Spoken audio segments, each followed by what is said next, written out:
Welcome in, CHGO White Sox Podcast. I didn't say the CHGO White Sox Podcast. Coming to you live from Studio A of our CHGO offices here in the West Loop of Chicago. I'm your host, Sean Anderson. You can follow me on X at Sean_W_Anderson. You can follow the show there at CHGO_White Sox. We got a full crew. That's Vinnie Duber.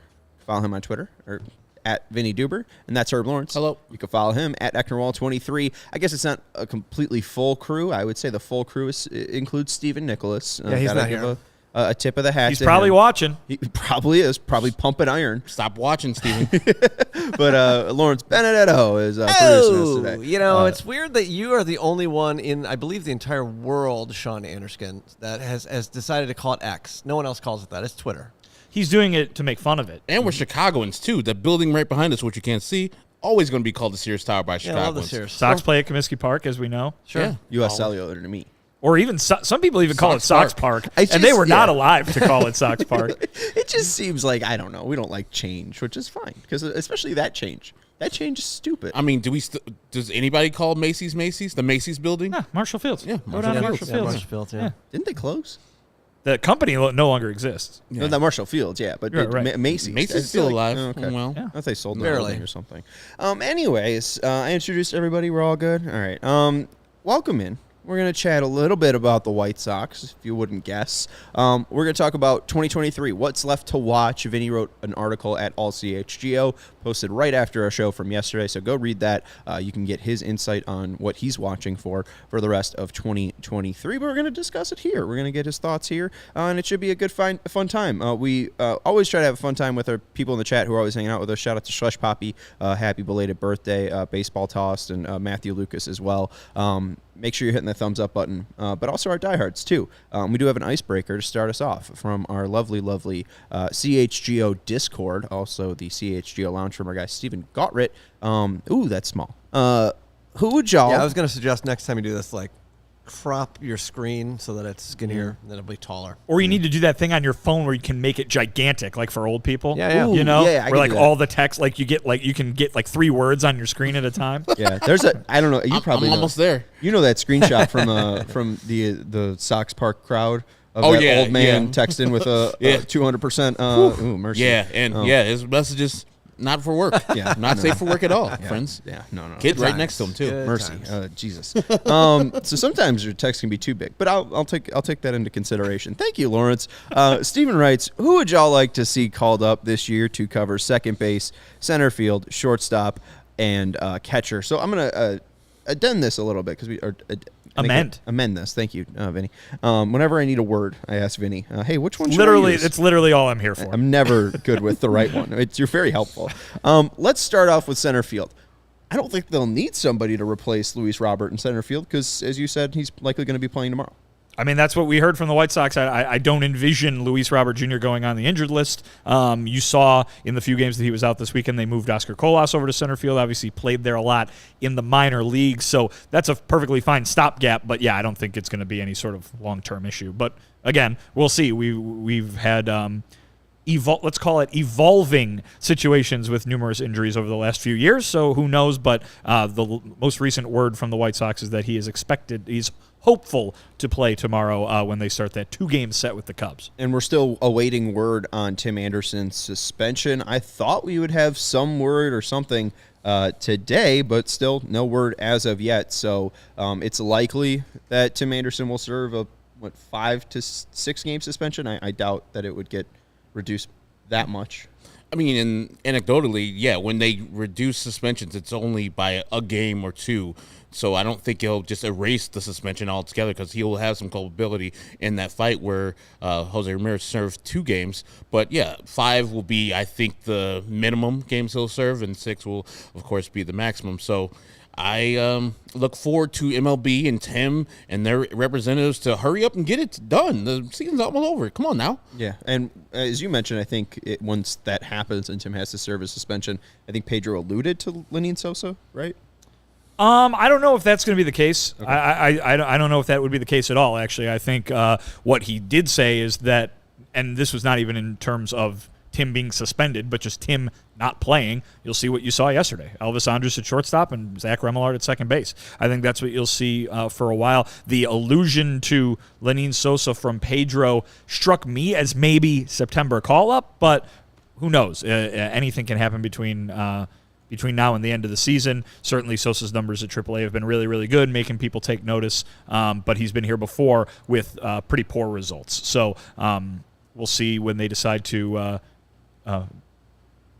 make that sample size a little bigger for Lenin Sosa at the major league level. Absolutely. And, I mean, too, you mentioned the good numbers at Charlotte, but again, Charlotte's a pretty wacky place, and you look back to his 57 games last year at Charlotte, an 821 OPS. This year, an 825 OPS. So it's still all about making sure that he can do it in the major leagues, and he hasn't been able to show that yet. But since he went down to Charlotte on the 5th of May, has an OPS of 743. So, I mean, still hasn't been really shining down there, not really pushing pressure on them to DFA Andrus or maybe send down Remillard. Because Remillard's, I know I bash him a lot. He's been fine. Yeah. He's fine. I don't really notice him unless he's swinging a bunt or I'm screaming at my hatred for bunts, but he's fine.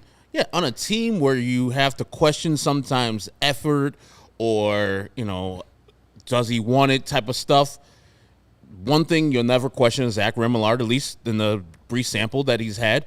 He's going to be trying, and put those in quotes, and he'll look the part hustling because he's spent a lot of time in the minor leagues and probably doesn't want to go back to those buses. He likes to travel. He likes what the major league lifestyle leads to him, and this is what he's been gearing for his whole life. So you can have Zach Remillard on your roster as long as he's 25, 26 man on your roster.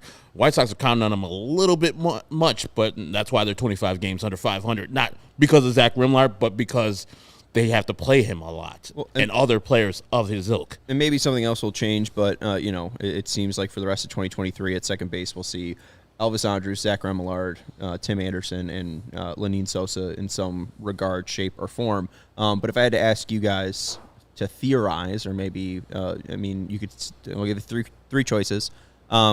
Who's more likely to be DFA'd, Andrus, Grandal, or neither? Grandal, I would say. He makes more money. It's negligible to DFA Andrus. To make $2 million this year, it's probably a drop in the bucket now. But Grandal will be taking time away from what is likely Corey Lee's time. So whenever Corey Lee gets up to speed and healthy and starts hitting down in AAA, I think that will be the time where you'll see him up here, and you'll probably see Grandal on the open market somewhere as he's DFA'd. But I don't know. I think if I was making that decision, I would have Grandal DFA'd before Elvis Andrus, because what Vinny was saying yesterday, the leadership of Andrus, at least that you could say, okay, that guy, and people look to him, and maybe the future can be brighter because Elvis Andrus was here. He's teaching people how to be a professional. From the outside looking in, it doesn't look like Grandal is a big-time leader. It doesn't seem like he's too convivial with his teammates. So, he wants to leave, the story, a alleged story of him wanting to leave early for the All-Star game so he can go and take some time with his family. Doesn't look to me as a leader. Doesn't look like they are looking to him to, mentor Corey Lee to be the next guy. I could be wrong. I'm just an outside looking in type of guy. But if I had to choose one of those three options, I would say Grandal would be the DFA if I was choosing. I would say neither is probably most likely, and only because, again, as I pointed out yesterday to you guys, I think fans and even observers sometimes think that DFA is the move because a guy is not producing. I think DFA is the move when you need to make room on the roster. Mm-hmm. And so right now, if they have no real rush to bring Lenin Sosa up to the big leagues, you don't need to get rid of Elvis Andrus. You don't need to make room on the infield for him just because he's been disappointing with the bat. There's a lot of guys who have been disappointing with the bat this year. You don't just start DFAing just because of that reason. You DFA to make room because there's no other way to get those puzzle pieces to fit together. With Grandal, yes, Corey Lee is probably coming soon, and I think that he's going to get a good look. It certainly seems that way, the way that the Brain Trust has been talking about him.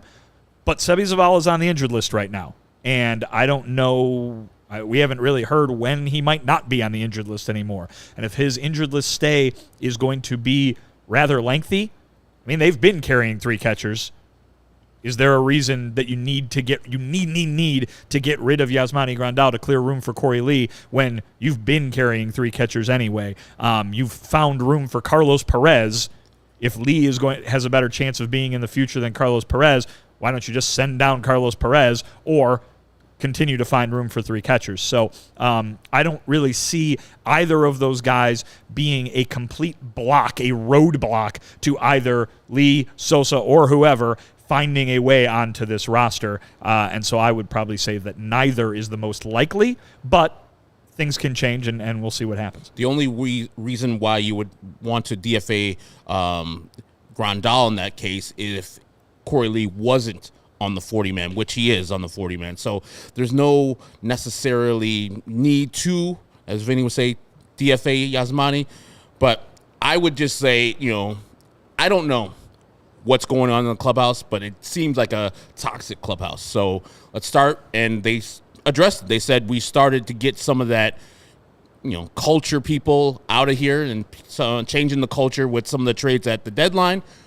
I would think one more is needed. And if the story is true, I definitely don't want him in the clubhouse if he's out here attacking teammates like that, like allegedly he did with Tim Anderson.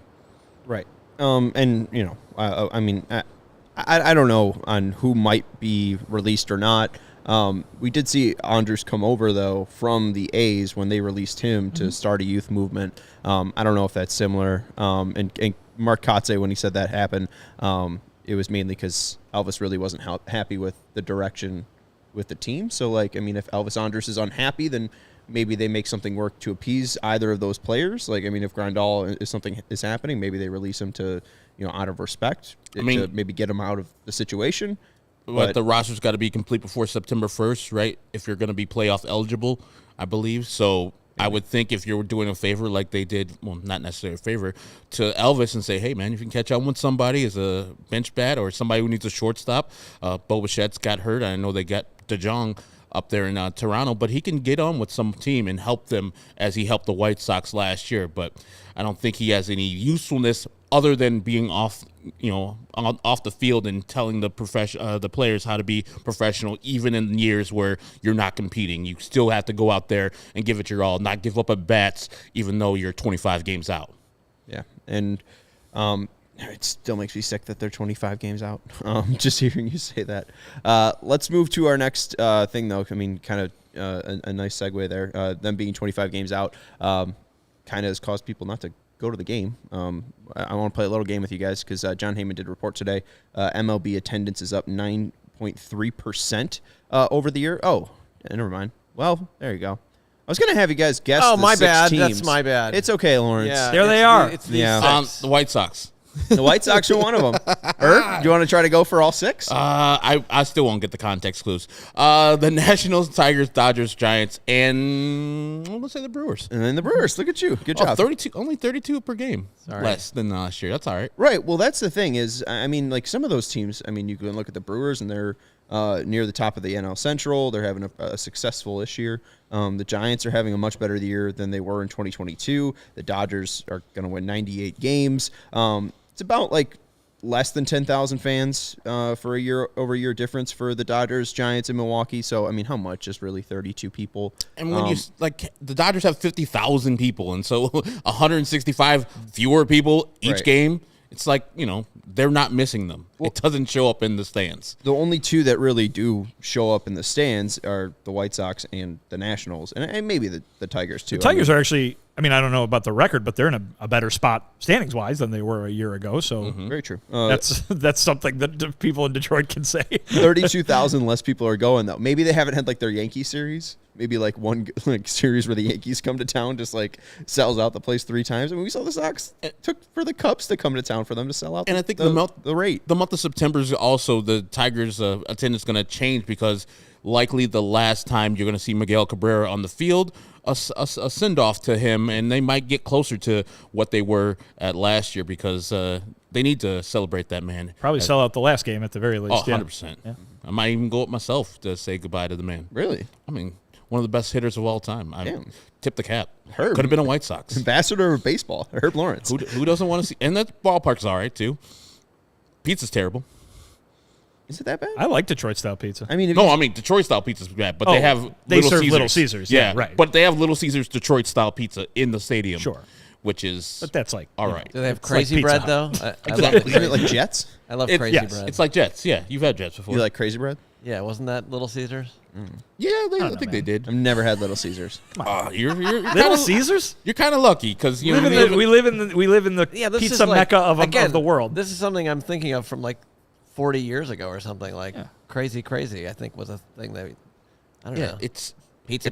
That's it's all I not remember. great. I don't know. But the downtown area of Detroit, much improved if you haven't been there in a long time. Because the Little Caesars Arena brought the Pistons and the Red Wings back to town. Ford Field is right there, so the Lions are there, and the Tigers are right in the house too. And then they have like this whole party section. If you've been down to St. Louis for the Ballpark Village, which is a copy of Wrigley Field, it's kind of like that. It's a nice atmosphere. I think Kid Rock gives a concert every once in a while, so I thumbs down on that one. But and then Eminem's Mom Spaghetti restaurant's there too. What? It's a restaurant called Mom Spaghetti from the movie 8 Mile. Eminem's mom The owns it, or No. It's a lyric in It's a the lyric. song. Yeah, no, I know. From Yeah. but like, Lose is it So he made a related to- spaghetti restaurant that's called that. Mom Spaghetti. After the He made- lyric in oh, the okay. song. Yeah, right. Is Yeah. it any good?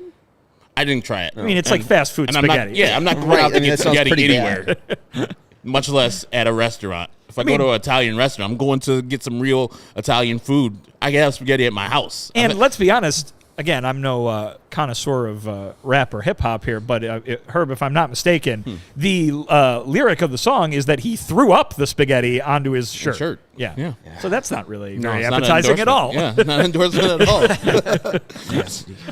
Yeah, I don't know if that's gonna survive. I don't want to eat it. Detroit, man, they love the M over there. I mean, look at Rob Ritchie. He's living life fat off. Kid Rock is his real name. His real name is Robert Ritchie, but he's a detestable human. Detroit's holding his ass up with his terrible songs, and Eminem's actually a decent I rapper. mean, Detroit is probably the best music city in America. We don't need to keep calling up Kid Rock. No, those are Yeah, those are actually. this is the point, though.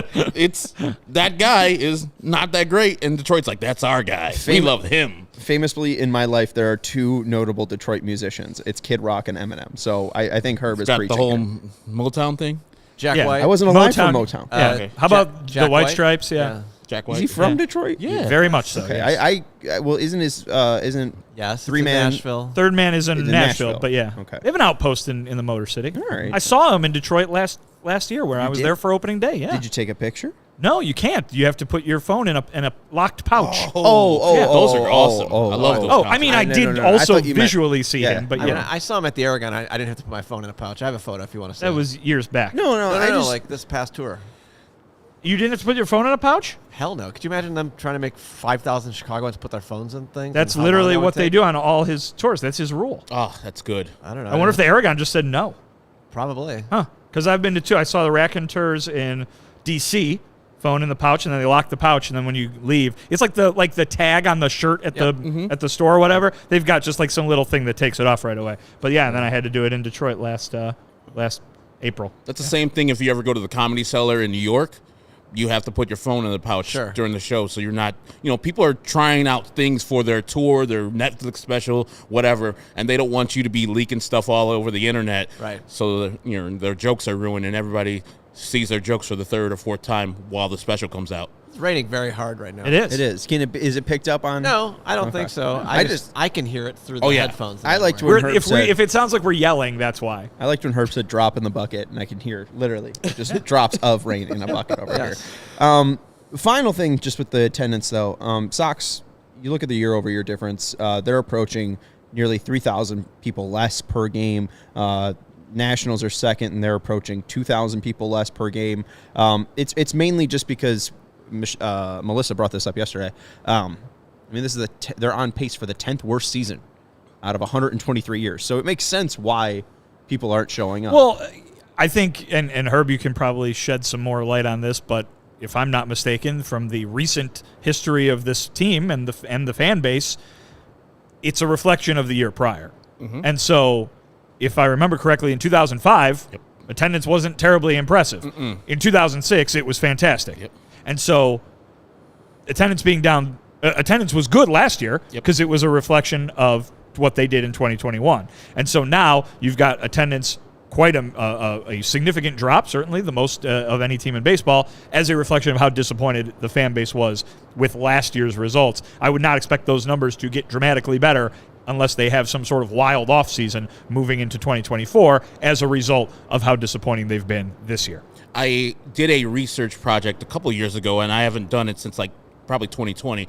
But since the guaranteed rate U.S. Cellular Comiskey 2 has opened, they've had 6 seasons where they're above AL average in attendance. The first 3, 91, 92, 93, 2006, 2007, 2008.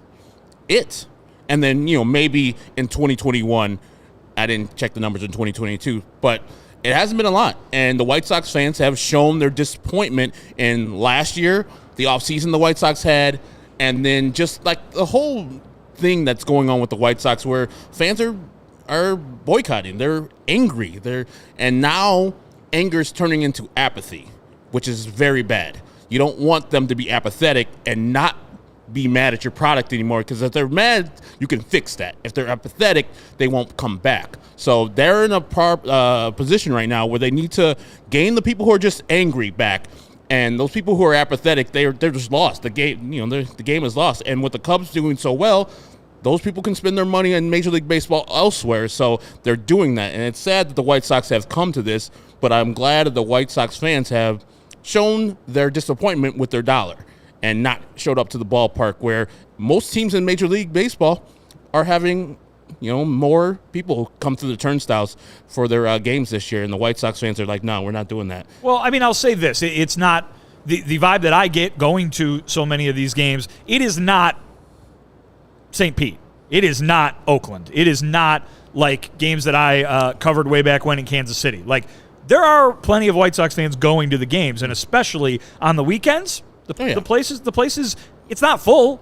It's not like it's sold out every weekend, but there's a large number of fans in the stands. And I think that again is what I went back to before, is that last year those numbers are able to be down so much this year because of how maybe up they were a year ago, because of what 2021 showed and the excitement for a team that looked like it was on the rise. And now, after the way last year went, now those numbers are falling down again. Again, as I always say, Herb, I know you're talking about, trying to get the team in the position to win and everything like that. As I always say, if you like baseball, go to a baseball game. And so I think that there are a lot of people out there who do fit that description, and I'm happy that they're getting to spend a nice day at the ballpark, regardless of whether the team wins or loses. Well, I guess the reason why I'm bringing it up, too, is just because, I like the point you were talking to our guy, Jim, our sales guy, Jim, about the Sox, and he was like, I don't get people who are like, sell the team because, baseball's baseball. Again, I feel like they did improve baseball. That's why I think more people are going. That's a good point. Yeah. So that's why I'm just struggling with they are truly the only team that people are, I would say, even Oakland. Oakland's not even down attendance wise. Yeah. Because attendance isn't down in Oakland. Because again, it's expectations, right? Nobody thought Oakland was going to be good, so who is there to lose? You know what I mean? True. And more people are there to voice frustration. And it's going to be taken away from them too. Also, imminently. 0 minus 0 is still 0, so you can't lose people. Yeah, it's going to be taken away from them. So Oakland fans are like, I better catch it now before they go to Vegas and, take some away my childhood memories and my baseball team, where they've already taken my football team. And I get the point of, it is such a high for the organization with, how much attendance they got in 2022. They've reached 2 million. Jerry Reinsdorf has owned the team for 41 years. We've got some significant water issues Yeah, I going know. on I see that. It's it's going to be a problem in a little bit here. It's raining. It's considering pouring. An old man moving the snoring. buckets, but if the buckets, I don't know how many buckets I have. All right. Here we go. All right. You might see us have to, put on a life preserver here in the middle of the show. Don't keep your feet up. Don't touch anything electric. So Jerry Reinsdorf has owned the team, I'll say, for 41 seasons. Can you guys guess how many seasons have had over 2 million in attendance? Oh, Herbie basically just laid it out a little bit there. Yeah, I know those 6 have. Well, maybe the first 3 did. Else did. So I would say 8. Give them a little more credit. 83. 83. 84, 90, 91, 92, 93, 2005, 6, 7, 8, 9, 10, 11, and 2022. So 14. 14. So it is, fairly rare-ish for them to get over 2 million. And I think, again, it was because of 2021. I think it was because of the pandemic. But if they were like 81 and 81, I think they'd still be a part of those 6 teams. Like, even if they were 500, I still think that fans would probably turn away a little bit, and they'd probably be, minus 50 a game or whatever. Because I do think that people are disappointed, but it's just, this is the 10th worst season in franchise history. I feel like it's just the framing of, like, how bad it actually has been, because the expectations were so high. But regardless if expectations are high or not, no one's coming to see a team that is, I think, as Clark said earlier, on track to lose 99 games. Well, and what I think when you bring up that loss total, it should jump out at people because, my God, think of what the expectations were. But what I think back to is the rebuild wasn't that long ago. No. 2000, and they had 17. 3 straight years of 100, 95, and 89 losses. Yeah. So that's, a lot of losses. And, you're talking about the worst years in franchise history. I'm sure that at least those 2 of 195 losses are right up there with them. So you could be talking about 3 of the worst seasons in franchise history from a win-loss standpoint in the last, that's true. 6, 7 seasons? Yeah, and as Vinny was alluding to, like, if you like baseball, and especially at the ballpark, and I've said this all the time, that guaranteed rate, while not top of the league ballpark, still, to me, when I'm there, I have a great time no matter what. Teams underperforming or overperforming, I still have a great time at the game. Don't let yourself and your anger, hide yourself from the ballpark and hide yourself from something that you have fun at. If that's what you want to do. Yeah, and I think the conversation that was going on that you alluded to before the show started is there can be any type of person.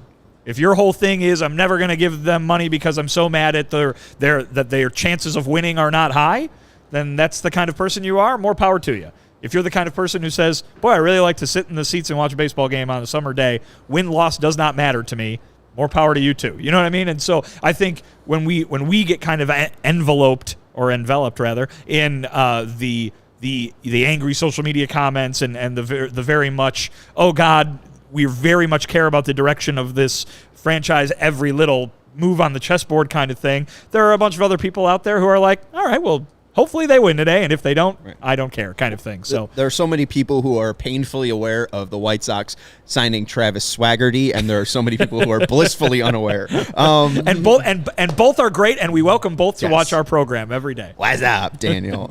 So there's just to go back to the point that you were making too. Since 2013, the difficult seasons, and you brought up the 89 loss year, but I mean they are on track for 99 losses. So years for them to have 95 or more losses, 10 seasons. This would be the 4th since 2013. So 4 out of the last 10 years are on track for 95 or more losses, which is just brutal. The other ones in 70, 32, 48, 34, 76, 31, and 68. So just tough times. But hey, 1969 was just as bad as 1968. Never mind. Wasn't there a 60 years that was good? What? Wasn't there a 60 No, year they that didn't was, make the no, play. 59. Yeah, they didn't make the 59. playoffs I'm from 10 like years late. 19 to 59, and then from 59 to 83. 83. Not That's the fun. playoffs in those 2 times. Mercy. All right, well, let's take a break, and we'll kind of talk a little bit The two about best decades of music were the 2 worst decades of White Sox baseball. 1919? The 19s?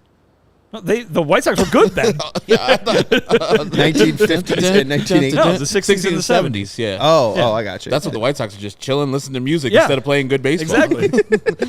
Dick Allen was the only one that focused on baseball at that time. Oakland A's are just like, hey, we're just going to win baseball games, and Yankees, same thing. And the White Sox like, we're just going to listen to music, smoke some weed. We're going to wear do shorts. some things, yeah. We're going to wear shorts and burn records. Summer of Love in 69 or 68. I don't know. Let's take a break and let you know about our friends over at Lewis University. At Lewis University, students are just like you. They have full-time jobs, part-time jobs, families, and full-time sports fandoms. Go back to school to earn a respected degree at Lewis University. It is 35 miles southwest of Chicago in Romeoville, and it's ranked as one of U.S. News and World Report's top-tier colleges. And Lewis partners with numerous employers for tuition discounts and offers evening, online, and blended formats to help you balance work, family, and education. So what are you waiting for? If you're looking to complete your bachelor's or master's degree or enroll in a professional certificate program, Lewis has the right programs for you. And again, Lewis offers several career-focused programs that will help you, that will set you up for success. One of them, of course, is our favorite in aviation maintenance technology, and you can get a certificate in that. Fix those planes. Fix those planes. Fell into a YouTube hole last night. This guy... That like the Springfield Mystery Spot? Basically. Okay. This guy in the Northeast was at an airport, like a local airport, and they're like, "Oh, hey, there's this bird over here." His whole channel is about starting things that haven't been started in a long time. There's this plane over here that we call the birdhouse because there's birds living in it. Hasn't been started in 17 years, so I'm trying to figure out if this guy's going to be able to start the plane that has a ton of bird crap in it. So, hey, and you could learn how to do that at Lewis. You could learn how to maintain an airplane or keep it from not running for 17 years at Lewis. His whole YouTube channel, so I thought you said the word star. And I was like, what's happening? What do you mean starring? I like reviewing fast. or something like that? And you said start. He has a YouTube channel that is him starting old rundown things that have not been started in a long time. Mostly vehicles, I'm assuming, but appliances perhaps as well. I've only watched one. Wow. So and it was a plane. It was a plane. I'm guessing he got it started. I don't know. Ooh, you don't, cliffhanger. You watched this whole video? It was like 2 hours of content. Ooh, just scroll ahead, That's bro. way too long, guy. Do you read the end of Do the it book, quicker. or do you read through Are the you book? literally going back to this at some other point?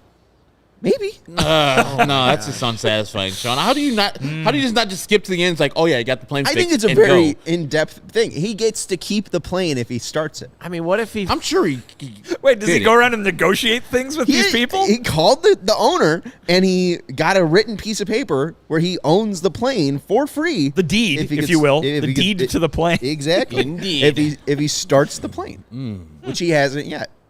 I'm sure he did, but you haven't finished that part. Yeah, I mean, he has done it or not done it already. Yes. I wouldn't fly that plane if I were you. People. His whole goal, he said, it's not even to fly the plane; it's just to start it. Only ride in planes that are fixed by Lewis University program graduates. Exactly. Yes. He might have gone. I don't know.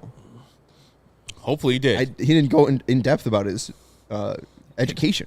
His qualifications. Exactly. But not only do they have the aviation maintenance technology certificate, they also have excellent programs, grad programs in cybersecurity, which my guy Ashish over at 7-Eleven is into. Lewis is the Department of Homeland Security Center of Academic Excellence in Cybersecurity, providing students with scholarship funding not available anywhere else. So discover how a degree from Lewis University can help build you a better world. Learn more at lewisu.edu/YOU can do this. That's lewisu.edu/YOU can do this. Thank you very much. Is that to the Lewis University mascot law? Correct. That is Bed Check Charlie.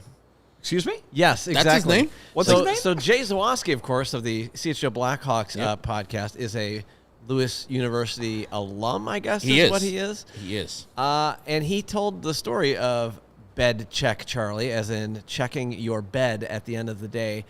Apparently, because of the aviation thing, the mascot is supposed to check to make sure everyone is not out partying. Right. It's like an army. It's like an army Yeah, thing, sure. right? Yeah. So- Military thing. That's their mascot. It doesn't look crazy at all if you're watching the YouTube stream. It looks great. So Looks stern. He looks kind of crazy. No, he looks stern. He's like, got the It's a very unique mascot, that's for sure. I don't think You've got to our shout that out. oh yeah. TV screen is depicting this enough. He's got a chin on him. Yeah, It's it's like very- a Leno chin. It's Yeah. like it's Leno chin. It's very. You guys ever watch Fairly Odd Parents? Of course. Well, yeah, that's the Crimson Chin, Yeah, as the voiced Crimson by Jay Chin. Leno. Oh, Yes. okay. I didn't know Jay Leno voiced it. Look at you. I didn't know you were watching cartoons, Vinny. Oh, I love Fairly Odd Parents. That's a good one. That's a good one. All right, yeah, it is a real good one. I like that one.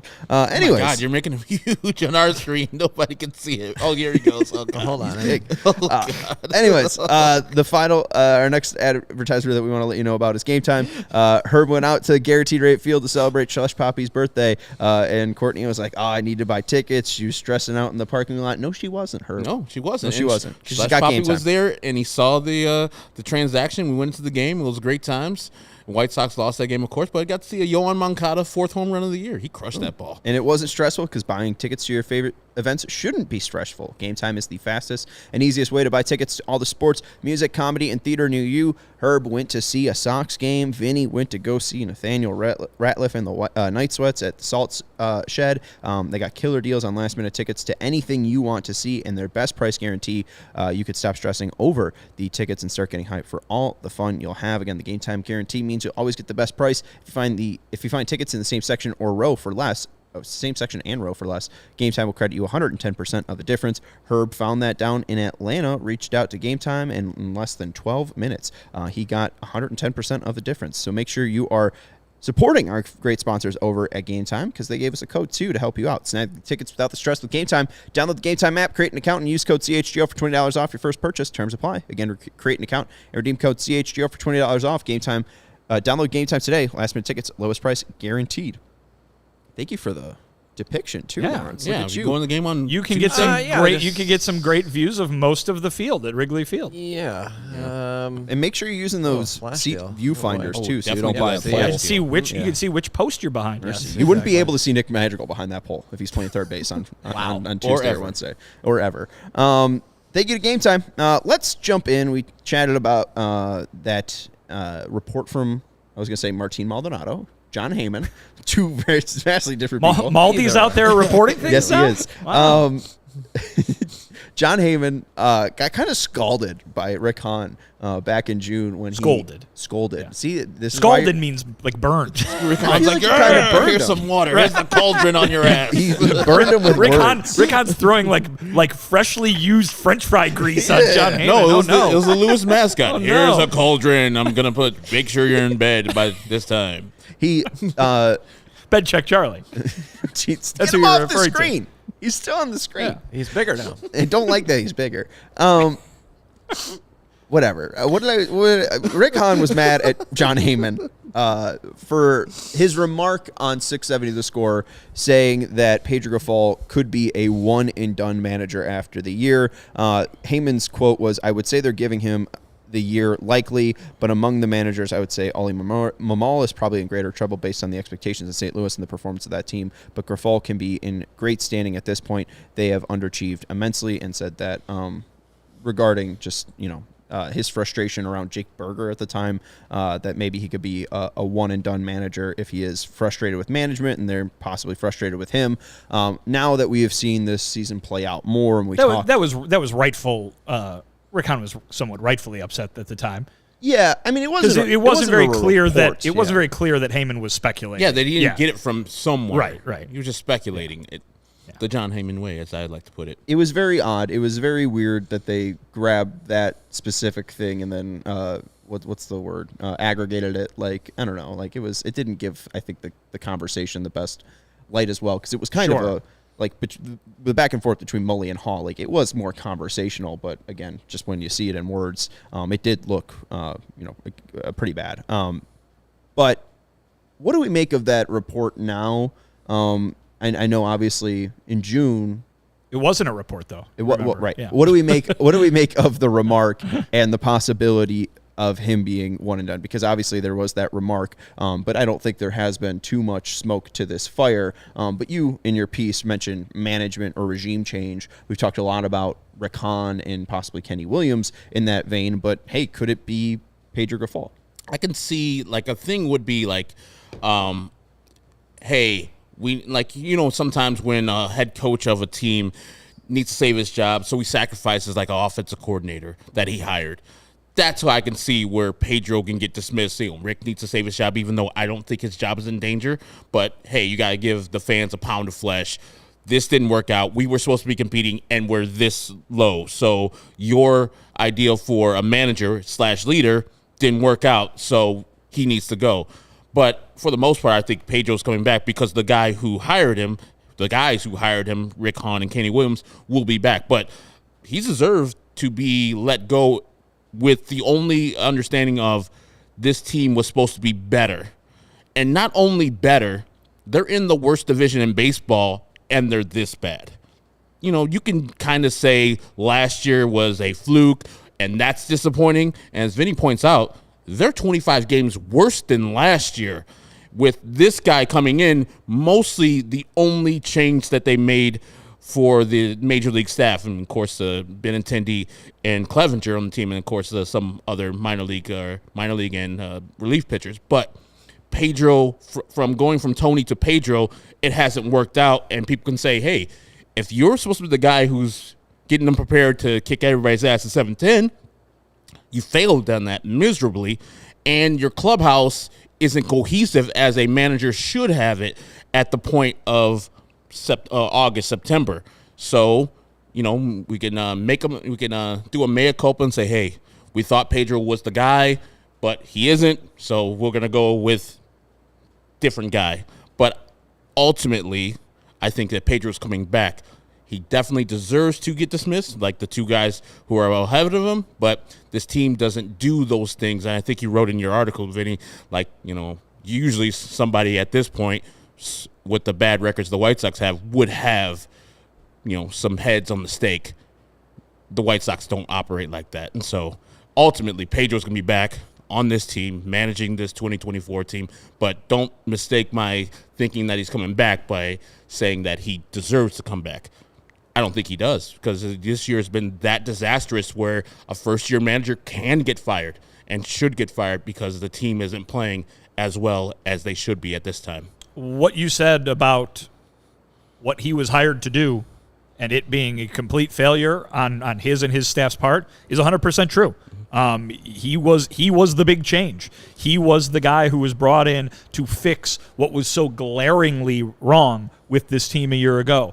It was, hey, a guy like Eloy or Yoan or even Robert who wasn't so fantastic last year, or TA. Hey, all those guys who have not yet lived up to their potential yet? You, Pedro Grifol, you have the job of making sure that they do. Mm-hmm.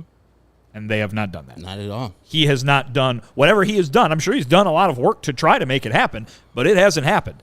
And so all of the improvement that the White Sox said we were going to see, quote unquote, internally or from the players who were already here, it didn't happen. And the record has been wildly worse because of it. I don't know what the Ozzy story is, but I mean, the big thing is, I understand that I don't really love the way that Pedro responds to questions, but managers don't matter. I mean, here's what I was going to say was that... I'm sorry, I didn't mean to cut you off. No, I have a tendency to ramble a bit. At the same time as, hey, he's failed dramatically to do what he was hired to do, he is a first-year manager in a team and a clubhouse and a culture that we have now been told to us by Rick Hahn has had its problems for years now, right? That things have not gone the way they envisioned them going, be it because of injuries or underperformance or the problems that he said existed in the clubhouse as far back as 2021, right, when they were winning the division. You can say to a point, and I think you would be correct, this is far from all Pedro Grifol's fault. Correct. And so a guy who took the opportunity that he was given to work his dream job shouldn't necessarily get 100% of the blame for it going very, very wrong in the first year. Usually, you should expect it to take some time to make it look like he wants it to look. Of course, at the same time, that is usually something that is described to a guy who is hired to a team that is not expected to win. So there's a lot going on here. If just guessing, just analyzing what it looks like, I would say that Pedro Grifol's job would be in jeopardy if there is that unexpected regime change and you get a new GM or baseball ops guy would want to bring in his guy. He would want to, or his or her guy would want to make a hire based on their vision as opposed to the vision that was there before they arrived. So it's on the White Sox to change any narratives if they want to change a narrative about how they operate, Herb, like you were alluding to. But I would venture to guess rather that if the same brain trust is in place, Rick, Kenny, Jerry, if all those guys are still in the same spots that they're in now, why would their hand-picked guy be done away with just because the results were not what they wanted them to be? Yeah, I agree with you 100%. I do see it being possible, but only if that happens, if Rick Hahn and Kenny Williams are ousted. But if they stay, I would say that they would keep Pedro Grifol staying because honestly would just be a bigger headache. Like I don't think managers matter that much. I think especially if you are going to change how you're doing business, maybe change how things are worked and operated, you would want someone that, if you are a new GM, that you're comfortable communicating with. But it seems like Rick Hahn was beaming at the Pedro Grifol hire back in October, November. Yeah. I mean, I don't think that there has been too much issue between Rick Hahn and Pedro Grifol.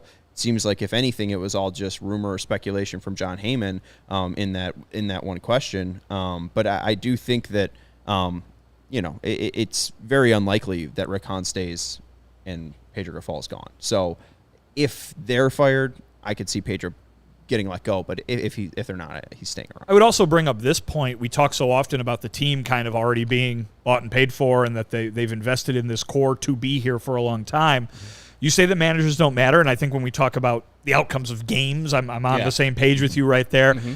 But think about what this core has been through in their still relatively short big league careers. This is their fourth manager in 4 years, if you count Miguel Cairo as being one of those guys. And I think you should, because when he took over as briefly as he did, everybody was saying it was a new way of hearing things, it was a new style, it was fresh, it was new. That's what they have to keep getting used to on a almost annual basis here, right? They come up, they get to the big leagues. They don't know how to be big leaguers, and they arrive in the big leagues, and here's Ricky Renteria telling them this set of principles and how they should be acting. Then, boom. Then comes Tony La Russa.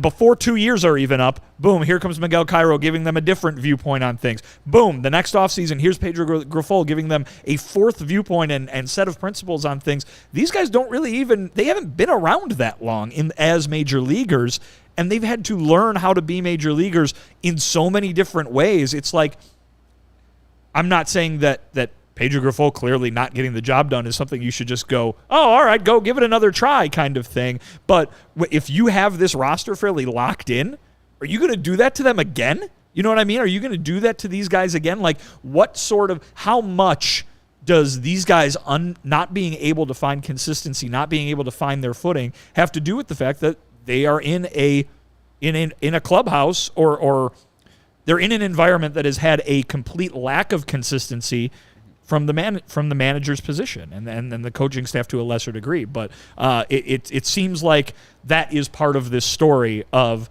how we got from team on the rise to team that is woefully disappointed in each of the last two seasons. And I hear you too, and I agree with you partly, but I think it is incumbent on managers, leaders to understand that once you've realized that something is wrong and maybe is not fixable or tenable to be fixed, you got to cut the cord immediately. And 5 managers in 5 consecutive years or 5 years, tough, really tough for a team to go through. But if we're saying that they don't matter too much in the wins and losses part, where they do matter is the part where you're just getting the culture and the team together in the clubhouse and the players ready to play baseball, and you see that Pedro's not the guy. Yeah, it's tough, and we've been changing a lot of managers, but I think a real leader, manager, general manager would be like, okay, I did bring this guy in. I'll admit fault. He needs to go. I don't know if Pedro's there. I don't think he's there. I don't think players are like, oh, that Pedro, this guy sucks. But I don't know if there's any type of respect necessarily that a manager should get, because his record is as such, and he's been on a losing Royals organization. So he can't come in like Tony La Russa and say, I got skins on the wall. Pedro just said, hey, I've been in Kansas City for the last 10 years, and I want to bring my lieutenants in like Andrew Benintendi and maybe trade for Sal Perez so they can tell you that I mean business and they respect me. The people in the White Sox clubhouse seem like, just from the outside looking in, don't respect Pedro Grifol, and there's no reason to respect him. He hasn't really done anything as a major league manager to say, hey, that guy's got our back. That guy knows what he's doing. He's those quotes to the media sound all great, and I'm going to follow him to the end of the earth type of stuff. You need to win, and if they won, maybe you could say that about Pedro Grifol. That's what they're kind of saying about Oscar Marmol down in St. Louis. He's not a leader of men, even though they handpicked that guy after they fired Mike Schilt, because they wanted a guy that was more the Cardinals way. And I think, necessarily Pedro's not the reason the White Sox are losing, but he's part of that. And last year with Tony, they're 81-81. This year, they're much worse. So they can look at him. It's like, you're the difference, as Vinnie said, and you're failing. So let's cut bait before we go another year of wondering if you're going to get the job done. Because we have other question marks on our roster that we need to worry about and not have to worry about the actual manager who's putting the lineups together. Yeah, I mean, I would push back a little bit on that, too, because just, like, this roster is really bad. Yeah, and it like, is. I mean, even your guy, Tony La Russa, his first full season as White Sox manager, 70-90. Like, if you gave Pedro Grifol the Braves lineup,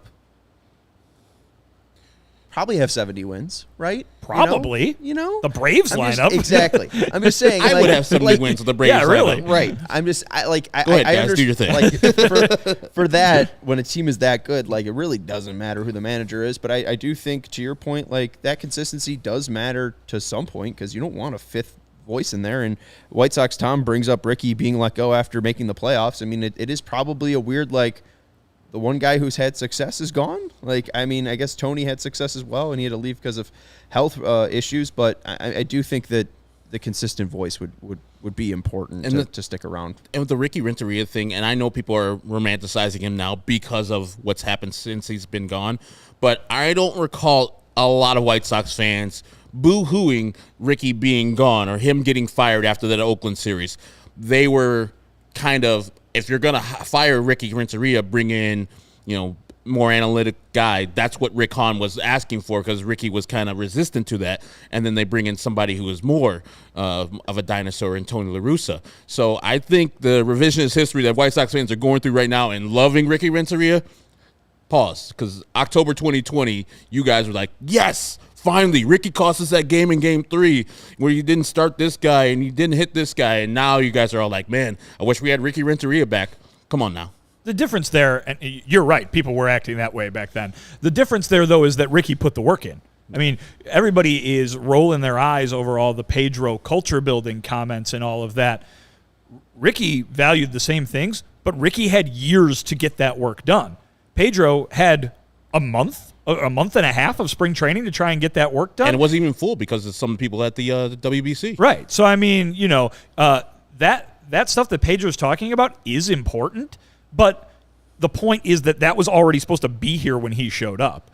Or in terms of the timeline, it should have been here already when he showed up because, hey, this team was supposed to win.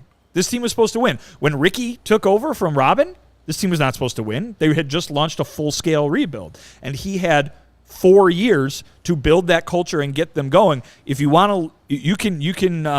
Herb, you're right to point out that everybody wanted Ricky gone or not everybody. Many people wanted Ricky gone at the time, but Ricky was the guy taking them this way, right? Mm-hmm. Since it's gone the opposite direction, and you just wonder if Ricky could have combined the work that he put in on building what he built with a team that was supposed to win, what that might have looked like. Because he had one of those aspects. Tony and Pedro had one of those aspects as well. None of those guys have had both of those aspects combined. He got that done to him both sides of town. Man, I feel bad for Ricky Renteria. Absolutely. He's like, got to the precipice, like, hey, get your ass out of here, Ricky. Got some other guy in here.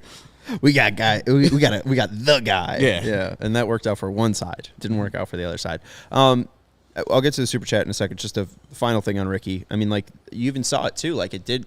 Like, I do wonder how much it took for Ricky to build up that relationship with Tim Anderson, to have that moment where they're going to the George Floyd Memorial in Minnesota in September, and then, obviously Ricky being fired from that job. Like, I wonder if Ricky was still around, and, let's obviously say they have success. If they were losing, he's not sticking around. But, like, would Ricky Renteria be a positive presence right now on Tim Anderson? Like, I mean, or anybody. Like, right. Think of what any of those guys have gone through from just a baseball standpoint over the last few years.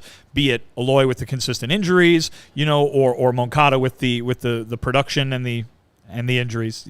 Tim with the production and the injuries. Obviously all these guys come with that injury qualifier. But I mean, I'm just saying, if you're going to rebuild the team the way they rebuilt it, a lot of that, it was always geared towards the guys they were bringing up from the minor leagues. And When those guys arrived at the major leagues, there was a voice there getting to know them, telling them how to do things.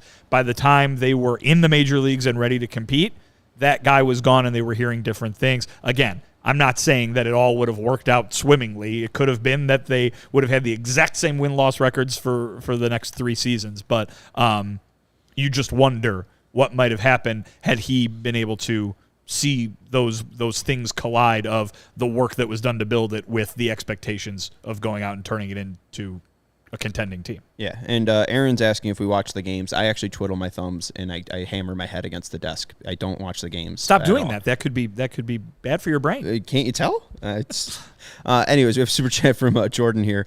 Sometimes I feel that Han is the puppeteer and Pedro is the puppet. Is that fair? I would say that one's a boss and one's the employee, I guess. I mean, I don't know. I mean, it's charged language, and I understand, Jordan, what you're saying. But yeah, I mean, you have to, if you're Pedro, listen to the person that hired you, or else you're gonna be gone. And the reason why they jibe so well is because they had similar interest in how to get this team to the top of the AL Central standings, and they probably have a powwow before serious games to learn how to attack the team and have a cohesive thing with their team. I would want every general manager and their manager kind of be in lockstep. If you're not, it might be time for the manager to leave. So, yeah, I think Pedro is, for a lack of a better term, a puppet of Rick Hahn, but he should be. Every manager should be the puppet of that baseball man or woman who's the general manager or the VP of baseball ops. They should be forwarding exactly what the management says as the manager or the field manager. I certainly wouldn't use the language that is used there in that comment to describe it, but I would suggest look back in the recent history of baseball and how that manager's role has changed and who has had success in that manager's role. It has gone from, it's always this, hothead old man who's been around in baseball forever and he's going to make his decisions based on his gut and everything like that. That had been completely upended, and that independence, for lack of a better word, that you saw from guys like Lou Piniella and all those guys back in the day, you saw a trend in hiring managers, most of them inexperienced in terms of baseball managing, obviously maybe guys from the front office or guys from the broadcast booth even. These were guys who were in, to use the phrase you just used there, Herb, in lockstep with the thinking of the front office. It wasn't, well, we're going to hire this guy who does his own thing, and fingers crossed, hopefully he does the things that we want him to do. It's a guy who's going to go and do exactly that game plan that the front office wants them to follow. So that has been pushed back upon at times, certainly. I think you look to the north side of town. Exactly. Theo Epstein hired a guy in Joe Madden who his strength was do what you think you need to do kind of thing. And there are guys who have been given multiple chances over their careers who are in great spots right now. Look at the top 2 teams in the AL West. They're managed by Bruce Bochy and Dusty Baker. Both those guys are going to the Hall of Fame, and both those guys come from that a little bit older school of the way of doing things. So certainly it's not contingent on having that trendy, we'll say, managerial hire for the current moment, but you have seen a trend over the last plenty of years at this point where front offices are looking for guys who execute their vision more so than execute their own vision. Absolutely. Yeah. And too, again, like, it's his job. I mean, you want somebody to have that, like, that tone setting. Yeah. Like, I don't know. I think if Pedro doesn't listen to Rick Hahn, he is going to be one and done. Yeah. Right. That's 100%. Right. Like, if Pedro Grifol's not answering phone calls and, like, ignoring Rick doing Hahn, other things. Right. You're probably going to get canned. Pedro's at a good spot, but a bad spot. He gave him the first job that he's ever had, but he has to listen to what the general manager and the executive vice president of baseball ops taught him, like anybody's bosses. Those are literally his bosses. And if he's like, I'm not doing that, Rick. And Rick's like, yeah, you are. Now what? Oh, you ain't? Cool. We'll find somebody else who can do it. Anyone would be happy to take your job. As Pedro Grifol said, there's less jobs managing professional baseball teams than U.S. senators, or I guess Yes. even House of Representatives too. If you Many want less. yeah, right. If you want to be a politician, it's easier than 70 being a less. Major League Baseball manager. Let's take a quick break and let you know about our friends over at Shady Rays. Take on the sun It was out tomorrow with Cure Built to Last. Our friends at Shady Rays have you covered with the warm weather currently going on and ahead of us as we are experiencing a fake autumn or a fake fall. Would you say? I mean, we're kind of dwindling back to the 70s, and now we're going back up to hell next week. It's like 95 every day next week. Ugh, keep it. But I have my Shady Rays on to protect my eyes. With premium polarized shades at an affordable price. They're an independent sunglasses company that offers a world-class product that's just as good as any expensive pair we've worn. They have durable frames and extremely clear optics for outdoor adventures. And that's not all. Shady Rays offers the most insane protection program in all of eyewear. Every pair of sunglasses is backed by lost and broken replacements. If you lose or break your pair, even on day one, they told us they will send you a brand new pair. No questions asked. You can wear your Shady Rays with confidence because they have your back long after your purchase. And if you don't love your Shady Rays, you can exchange them for a new pair or return them for free within 30 days. There's no risk when you shop. Their team always has your back. Exclusively for our listeners, Shady Rays is giving out their best deal of the season. Go to shadyrays.com and use code CHGO for 50% off 2+ pairs of polarized sunglasses. Try for yourself the shades rated 5 stars by over 250,000 people. Herb. Hello. You like Sunnyside? I love Sunnyside. Making you feel good this week? Oh, always. Sunnyside Cannabis Dispensary is your home for judgment-free cannabis shopping, a place where all kinds of visitors are welcome to explore, discover, and purchase a wide array of high-quality products. Sunnyside has everything you need to elevate your summer. It's a one-stop shop for all your cannabis needs, no matter where you are on your cannabis journey. They also have easy online ordering and in-store pickup, which makes it very easy to shop and get what you need. And also, once you shop, you will get rewarded. They have a great transparent loyalty program, Sunnyside Rewards. So find your favorite dispensary. Herb's is in Wrigleyville. I like the one over by you in Elmwood Park. Hey, It's less busy than the one in Wrigleyville, so it's worth the drive. And they have right by Johnny's Beef. Is it right by? Yeah, Well, I mean, it's like 5 minutes. You're in the same town. That's true. might as well. And they have in-house Or brands. is it a like- village? I don't know. What's Elmwood Park? Town? Village? Yeah. Either is fine. Either. Shouldn't I you don't know this? Isn't it? Don't you have to pay You know, You know, if a taxes mayor or you something? listen to is like, hey, we're going to do this in Elmwood Park. I believe it's a village. All right. Because I believe it's village president is the title of. Gotcha. Tell them to bring back Okay. Kittyland. Even though that was down the Ooh, street yeah, a little can bit. you? Yeah. I think they have Great America now has one of the coasters from Kittyland. So I mean, you can go visit that one. I think the Dipper though is over. Just put your drink on it. Melrose Park, their city hall still has the sign outside of it, I believe. Good times. Anyways, this is still a Sunnyside raid, right? It is. They have in-house brands like Mindy's, Good News, Cresco, High Supply, Floracal, Wonder, and Remedy. Through August, head to sunnyside.shop and use code CHGO25 at checkout for 25% off your total order. That's one use per customer. It's not stackable with other promotions, but that's not only for new customers. Anyone can use our code, sunnyside.shop, and use code CHGO25 at checkout for 25% off your total order. One use per customer. Pick up everything you need to elevate your summer. Must be 21 plus or an Illinois MedCard holder. And check out FOCO if you're looking to expand your bobblehead collection. Get fitted in the best sports gear around. They have hoodies, shoes, signs, bobbleheads, and everything in between. And since it's baseball season, you can get your Aloha shirts, straw hats, polos, bags, everything you need for a game over at FOCO. We have some great set decorations back there that were donated by FOCO, so thank you Right to above them. Vinny's hair. On the other side. There it is. Very fitting. It's the Southpaw one. Right above apparel for watching live. So go show them some love at foco.com, FOCO.com, or click the link in the description below for all non-presale items. Use the promo code CHGO for 10% off. Let's get into our final two topics here, and we could be briefer with this as we're closing in on an hour. We're over an hour? Over an hour. Oh, Jesus. Yeah.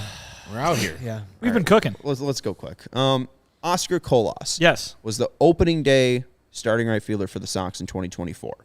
What are they In 2023. in 2023. Yeah. And actually, he wasn't. If you remember, he didn't play. He didn't start on opening day Did you know? when we were down in Oak Lawn. That was a Romy 'cause- Gonzalez starting right field. But yes, he was the everyday The right lefty, fielder. Framber Valdez Valdez. Yeah. started. Okay, makes sense. And Josh wants more Rush T-shirts from you, so maybe we got to get Vinny just a ton of Rush shirts.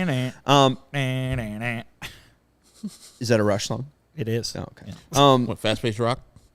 What is the talk from Pedro Grifol about Oscar Colás? How is 2023 gone for him? And what can he do to really put himself in the position to be on the opening day roster in 2024? Well, I think the idea is that he needs to be on the opening day roster in 2024. He's probably going to be the everyday right fielder, but they need him to get to the point where he is deserving of that job. He certainly was during spring training, and so that's why they gave him that job coming into this season. You asked me how his 2023 has gone. The answer is not good. He played for a month in April. It went very poorly. He went back down to the minor leagues for 2 months. It went pretty well. And then he came back up, and July was again really bad. August has been a little bit better from an offensive results standpoint, but the numbers are not good. And the defensive mistakes have been really kind of glaring. Kind of those what you would refer to maybe as a boneheaded mistake. A guy just standing there waiting to get the ball, and it bounces off of his mitt and stuff like that. What kind of, some slow runs over to get a ball that might be hit into the corner. Pedro Grifol says this is a focus issue and that he needs to work on that. He needs to work on a lot of things. Pedro Grifol knows that the coaches need to work on a lot of things with him. It is important that they really throw everything at him because he needs to develop in a pretty short amount of time into a guy that they can count on starting next season. They need him. And if they don't get him, it's going to be very hard for them to contend next year. And I think that Oscar Colás is another question mark going in 2024. And I think with the supposed job security that both Kenny Williams and Rick Hahn enjoy, I would think that position in particular, right field, would be a chance to go out and get something that's more secure, something that's more proven to man right field, because you can't have all the question marks that the White Sox have around the field. So you can go and get Sean's guy, Michael Conforto, who is not having an ass-kickingly great year, but he is a positive player. I think he has a 1-point-something F4, hitting 15 home runs, was on his way to 20 home runs. And you're like, okay, we don't necessarily have to worry about our right field. We don't have a person that is lacking for focus. We don't have to teach him up. We don't have to coach him up. We don't have to have his pains be at the major league level, because Michael Conforto, if he does come in next year, will be a 31-year-old right fielder, understands the game, and coming off 2 years of a shoulder injury. We see how Cody Bellinger has kind of gone off since being 2 years off of a shoulder injury himself. I think you can have not similar, but not the same, but similar results from Mike Conforto, and have a actual right fielder that you can trust in. Not ass-kickingly great, and he's not having a great year, like a break the bank type of year, so it's in the White Sox budget for next year. But I just can't have another question mark. And is Oscar Colás going to be good? Is the player promise going to be showing up in 2024? And then you got all the rest of the question marks about everybody else's health. How about having a solid person in right field and just bypassing Oscar Colás? If he's good and these last 2 months he shows the player that he could be, fine. But don't rely on what is going to be pretty much a rookie next year to man right field, and then you got to worry about all the rest of the things that he doesn't bring to the table. Yeah, there's some things that he's shown, Oscar Colás, that have been intriguing. The arm.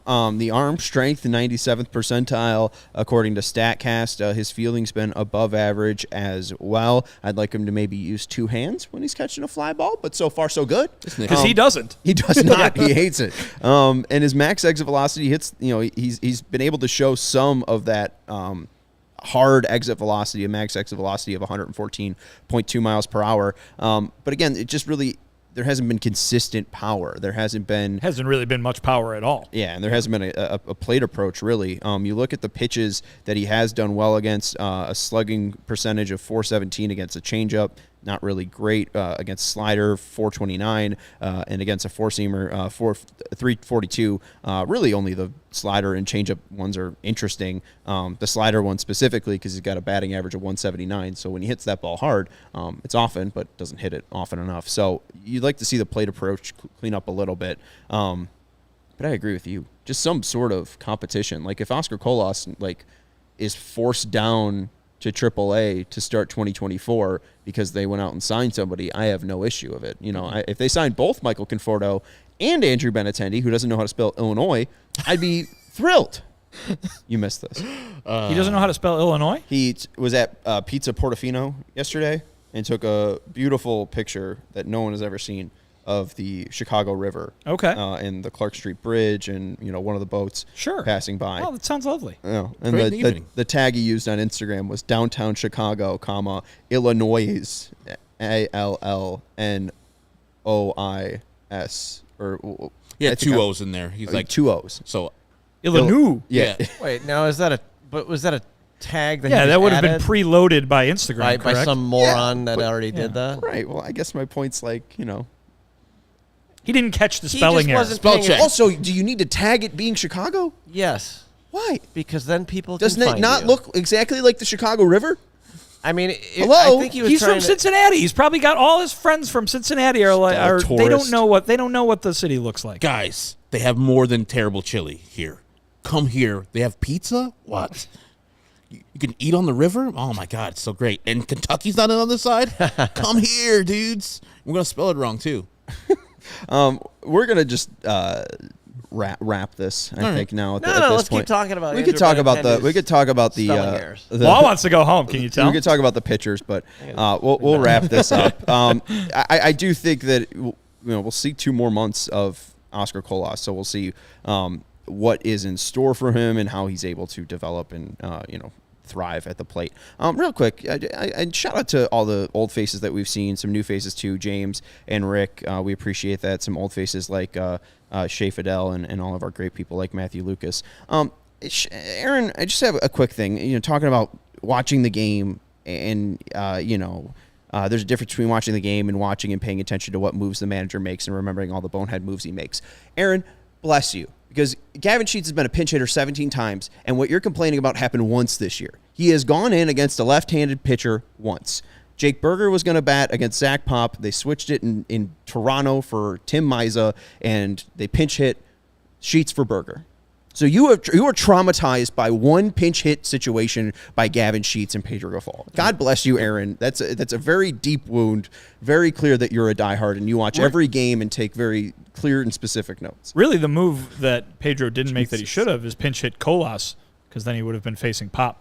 Yeah. There you go. Wow. Thank you, Vinny. Seems like Aaron doesn't watch the games himself. That was a good one, Vinny. Meanwhile, the rest of the people Thanks, Herb. watching are traumatized by bed check. Bed check Bad Charlie. check, Charlie. Oh Mercy. my God, he's back. Just Fuck. peeking it over there. I don't like that. Anyways, thank you to Law Dog for producing the show. Thank you to Vinnie Duber, our CHGO beat writer, for covering these games and writing that article at allchgo.com. If you want to read Vinnie's full thoughts and all of the topics that he's looking to watch for in 2023, check out that article. And that's Herb Lawrence. You can follow him at Ecknerwall23. He's our CHGO White Sox community leader. We'll talk to you. Creeping away from bed check Charlie. Goodness gracious, a scary ass dude. We will talk to you tomorrow for the Sox Cubs post-game show. I think We got a pregame. we got pregame too. Yeah. So we will see what happens then. We got the CHGO Crosstown takeover on Wednesday. So we'll talk to you then. Bye.